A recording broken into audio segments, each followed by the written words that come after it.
All right. Good morning, Kaylee. Good morning. Nice to see you. Okay, I'm going to read your bio here, and if there's anything you'd like to add, then you can fill us in at the end. So Dr. Kaylee, which, by the way, is my daughter's name, same spelling, so love it. Love it. I love it. She's a physical therapist with a focus in women's health. Her focus is tailored around the connection to the mind during recovery, specifically with postpartum athletes. She loves being able to take a patient from day one of being fearful, frustrated, or angry to seeing them at the end of their treatments with a smile on their face and back to their normal activities. So important. She owns her own women's health business in St. Petersburg, Florida, and is working on changing one life at a time. How close is that to West Palm? It's on the other side of the state. So West Palm's over in the Miami, Fort Lauderdale area. Mm-hmm. So I'm by Tampa. Oh, okay. I have a bunch of family in West Palm. I'm actually going out there after the new year. Yay! Yeah, we've been getting a lot of cold weather recently. It's been kind of weird because I'm not used to that at all. Yeah, we have that going on. Well, cold for me in San Diego right now. Yeah.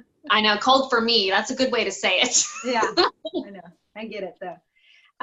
So tell us a little bit more about what you really what's your expertise, your niche? Yeah, so my niche is I help postpartum athletes for the most part. I'm a women's health specialist, or that's my target audience. And I love to work with the women mindset-wise, because I think that a lot of the things that are missed with recovery or general things that go on in life is we forget about the importance of your mindset. And if you have a negative mindset going into a, let's say, new exercise routine, or going into when you have a diagnosis of something like diastasis recti, and if you have a mindset that is not tailored around positive environments or not positive results, or you're not seeing or visualizing those results occurring, I've noticed that they go downhill. And so what I do is I really try to incorporate the mental, the emotional, and the physical aspects into my treatments, because if you don't have the right mindset, you're not going to recover for the most part. And I think that, for me, it comes from a personal story. I was a ballet dancer for the longest time, and I had a terrible mindset when I sprained my ankle for the first time, meaning I was just like, I'm going to ignore it. It's fine. It's not there. We're good. And was never able to dance again after the age of 21. I can't do what I love to do because I did not look into the connection, if that makes sense. So going through learning what I've learned, or especially with women's health, we miss that a lot, and we don't pay enough attention to stress and anxiety management, or mindfulness, or meditation, or relaxation. We just get so tense about that diagnosis that was given to us, and then that is what dictates who we are. And it shouldn't be that way. It really should be more so okay, cool, I have this diagnosis, so how am I proactive to change it, if that makes sense? Or how can I prevent things from getting worse? Or how can I change my situation? And that's really what I like to do. Yeah, I love that. So tell me a little bit, what type of athletes are you working with?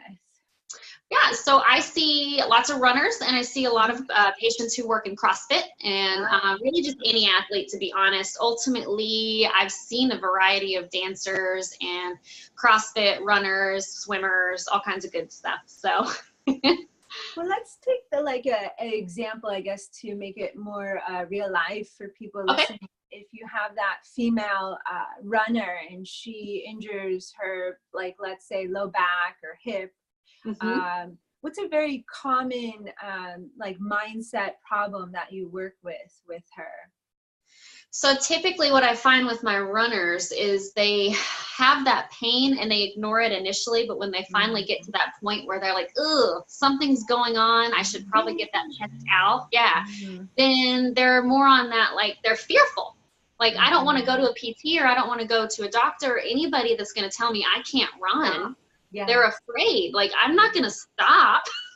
And so it's that fear factor, and you get fearful of it because you know something's wrong, but you don't know how to handle that emotion when it comes to getting the help that you need to recover. And so that's really, I see a lot of the fear, and then I also see a lot of disappointment and anger. with my female athletes specifically, because I think that we naturally put a lot of blame on ourselves for things, but it's just how we tolerate pain. So, you know, it's just one of those things. But those are the most likely for that type of an athlete, is the fear. I think that's so important to hear, because I think there's a lot of females that are going to listen to this that can relate. For me, it's a yoga population, a lot of yogis, and it's the same thing. They're really fearful to go to anything of Western medicine because past experience, you know, they've been told to stop, or yoga's bad for them, or whatever it is. And so it's reframing everything. It's scary to think about having to stop doing what you love to do or what you've trained so hard to do. And, you know, like I introduced in my story there, I felt that before, so I know what that feels like. And I think that that fear can really take you on the wrong path if you let it, as far as recovery goes, meaning if you don't get help, it can get worse. And if you have that mindset where you're so fearful of it and you won't go see anybody because you're afraid they're going to tell you to stop, then you're going to get to a point where you're going to have to stop because you won't functionally be able to do it anymore. And I think that that's really what that bridge that I'm trying to cross is with the mindset and the recovery. I love it. Love it. Yeah. So do you incorporate this or believe this is part of an overall wellness plan if you're working with your runners or these female athletes? Or what does wellness really mean to you? Yeah, absolutely. I incorporate it with every patient I see, because I think, again, you've got to be able to understand your own mindset when it comes to anything. Even if you're coming to see someone for a preventative measure, meaning trying not to let something happen, there's a mindset that you need to have as far as how stressed are you, how anxious are you, is this making you fearful, are you angry, are you disturbed by it, anything like that. And as far as wellness goes, it's a holistic thing. It's mind, body, spirit. It all has to be connected. And if it doesn't work together, or if you're missing a part of that, it's going to be so much harder for you to continue doing what you want to do. And unfortunately, I see that a lot in practice. They will wait for years or days or months to come and see me, and then they get to me and they are so distraught because they've been either told to stop or they've just been dealing with this for so long.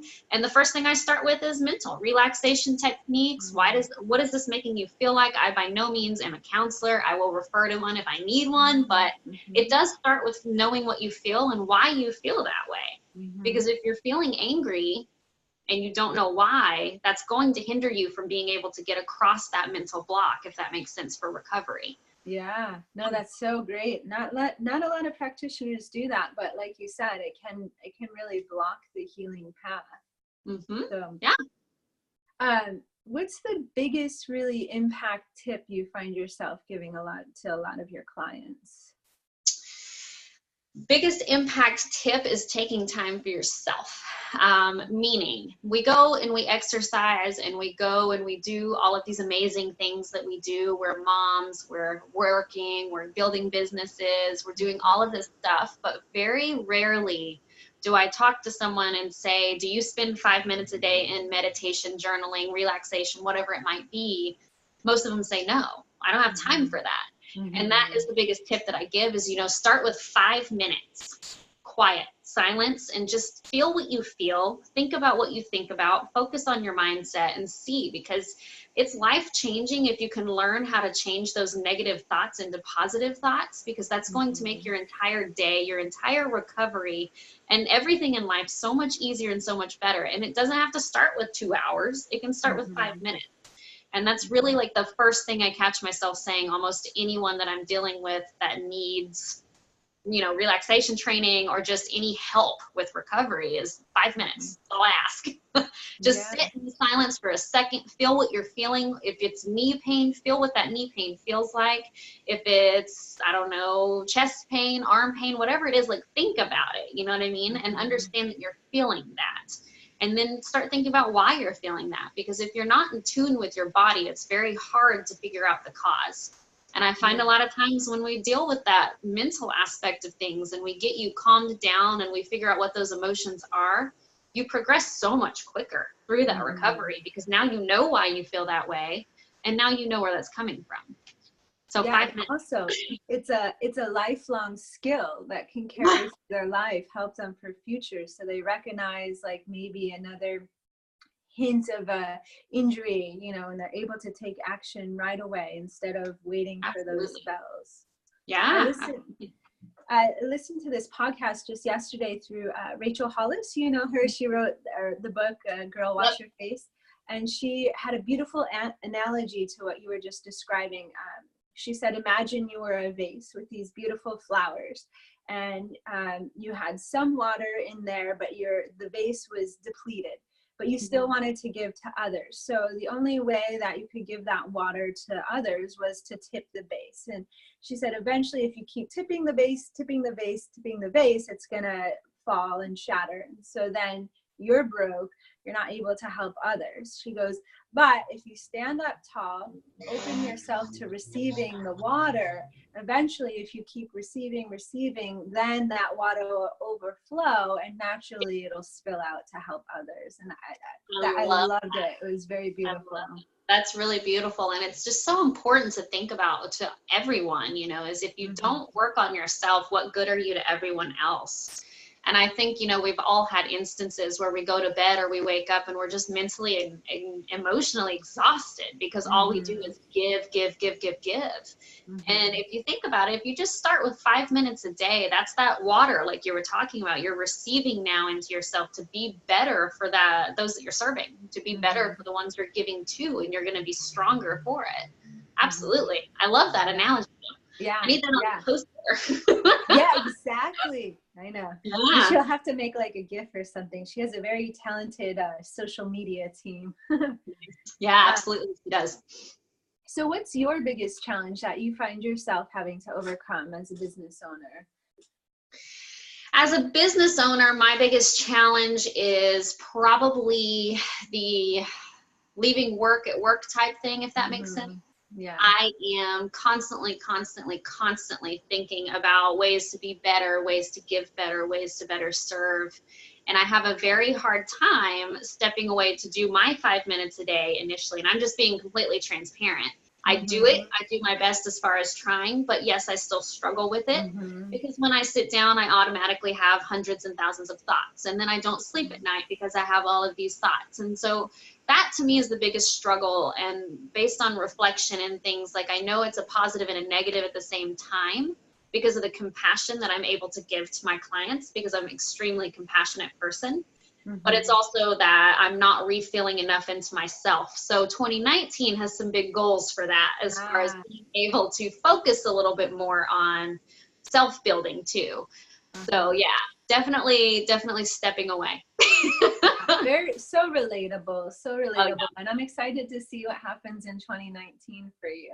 Yeah, lots of big things. Yeah, I love it. I've seen some of your posts, your planning posts. So it's very inspiring, you know, not only to patients and clients, but us other business owners. Like we got to keep it up. You have to, and it's hard sometimes, you know. Days get long, get tough. It's just, you got to take time for yourself. You have to learn the time management skills and the stress and anxiety management, or it's going to go overboard, and you don't want that. So yeah, definitely important. Well, you kind of just answered my next question, was how do you incorporate wellness into your own life? So maybe give us some time management tips that you use. Yeah. So I have time blocked off. So my biggest thing is time blocking. One of the books that I've read about a year ago now was One Thing by Gary Keller. I don't know if you've read that yet, but it's an amazing book. And all it talks about is how to always have that goal in your mind, and how do you always make sure you're doing things that are going to get you to your goal type thing. And he talks a lot about time blocking, and that is really honestly how all my days go now. So I have a time from 5 a.m. to 6 a.m. and that's my meditation time. Like I spend that whole hour, regardless of if I fight myself and I'm telling myself I'm not going to be able to relax, if I'm stressed, anxious, tired, whatever, I make sure that I spend that hour in silence to kind of figure out what those things are I'm going through. But I time block, and that's the biggest skill in time management, in my opinion, that you can ever learn to do. This is with anyone that is recovering from an injury, because you have to time block your exercises. You have to time block what you need to be doing that you've been educated on. Business owners especially, we have to time block, or we're going to keep feeling ourselves running over things. Yeah, we're going to be scatterbrained. We're going to be all over the place. Then you get the negative mindset of being overwhelmed, having too much to do, feeling busy.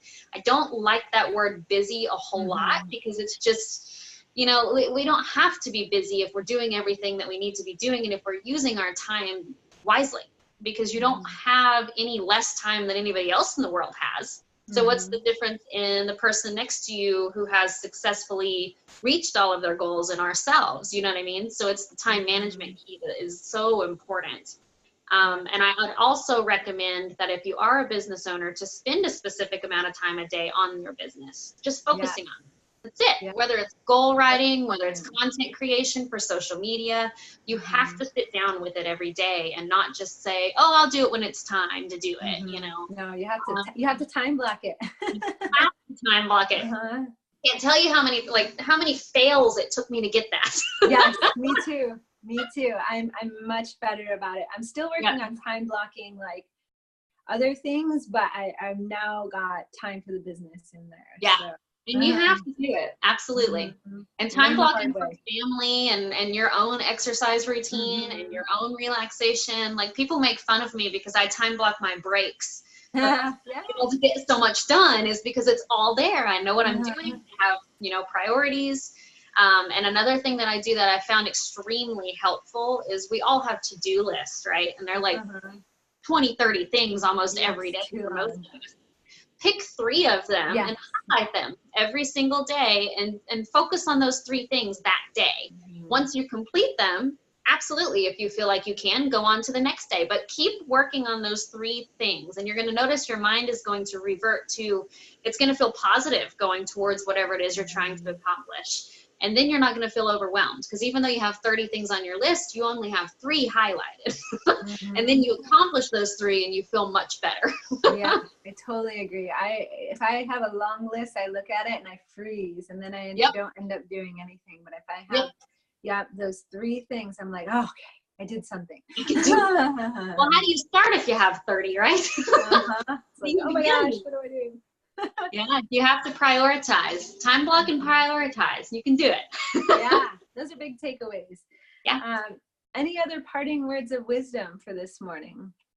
Yeah, like always, your best asset is you. And the only person that can make you better really is you. Like, you have to start. And you have to start somewhere. And again, that really can start with 5 minutes, but you are so valuable with what your talents and your skills are. You just have to get your mindset in line with that. And I know a lot of us feel so frustrated because we have so many things going on in life, especially now that it's the holiday season. But remember to take time for yourself, because if you don't, and if you don't continue to try to improve your personal development, or if you don't try to continue to improve your mindset by reading books, listening to podcasts, or relaxation, meditation, yoga, whatever it might be, then you're going to continue to have trouble with that, and you're going to feel overwhelmed. And if you know, like my personal story is a background of stress and anxiety, which is why I focus so much on mindset. It's just, it's the number one thing, in my opinion, that we have to start with in any aspect of life. Your mindset can control how your life goes. And so I think just taking time to really spend on it, because it doesn't happen overnight. You can't just wake up and be like, oh, I'm going to be positive every day for the rest of my life. Things happen. We have negative things happen, but learning how to cope in those situations and learning how to build from those and learning how to take a failure as a learning lesson instead of a failure, those are the things that are going to make you a better person and make you so much stronger. So I know that's a lot of recommendation and parting words, but I'm very passionate about this. No, I love it. And it's so true, all that you're saying. They're huge takeaways. And I love it for my own clients and patients and students to hear, because they hear it from me. And maybe they've heard it ad nauseum from me and they can tune it out now. But it's nice to hear it from another perspective and another voice. So I'm so glad you just said all that you said, because I agree with it fully. Yeah, absolutely. Yeah, thank you so much. No, thank you so much for having me. This is great. Yeah. So can you just say your website, so if people want to find you, look you up, they know how to get a hold of you? Yeah, so currently my website is being updated, so I will share my social media. My name is Kaylee Garrett Simmerman. You can add me my personal page, or I have a business page, Dr. Kaylee Garrett Simmerman, PT DPT. And I am on Instagram as well at KGSimPTDPT. Okay, great. I'll add that little, what is it called? Handle to the, Yep. to the Insta YouTube handle. post. Whatever it is. And once my website is up, I will make sure to post that. So Okay, beautiful. Love yeah. it. Okay, well, thank you so much. Thank you so much for having me. Have a great day. You too.